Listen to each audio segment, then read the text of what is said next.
Might be have to But be your last one. So choose the best one, I think, because I think Sheikh okay, Husseini okay. might be running I'll out of go time. straight. My other concern is the poor result of mass vaccination. If I were to ask Dr. Fidos, does mass vaccination promote herd immunity? What would you answer? I think I will get Dr. Gaurav because he's been working so hard promoting vaccine. Okay. Sure. Thank you for that question. Look, I think the most important thing, the question really is, how do we get the quickest immunity, and how do we make sure that the most people get it? The problem with getting, natural herd immunity is that in that process, a lot of people end up dying. And we have countries where UK, US, there's a lot of European countries where it's sort of taken them time, and possibly, they might have a better natural herd immunity countries.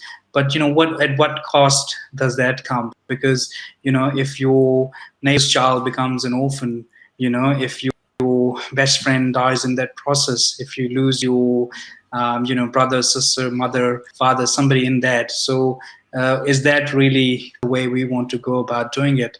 Because if we can get that vaccination rate high, then we can save all that trouble of going through that herd immunity. And the thing about vaccinations is, we, especially, I was looking at Tui Bird's comment, and one of the things in especially in medicine, for example, is when Firdaus and I went to medical school in Auckland, we had to get vaccinated for everything. We talked about hepatitis B, all the vaccinations.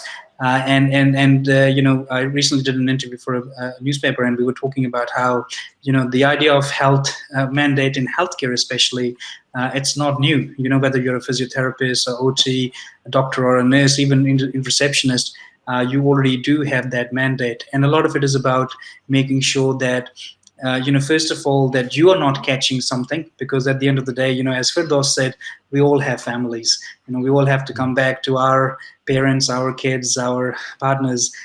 So it's important that we are not bringing anything back from people we see, and especially when you work in a medical field, you see more sick person than anywhere else. But at the same time, that you're not passing something to all the vulnerable population who are coming to see you. So, I think you've got a fair point, but the most important thing is how do we get that immunity without having to jeopardize the lives of other people?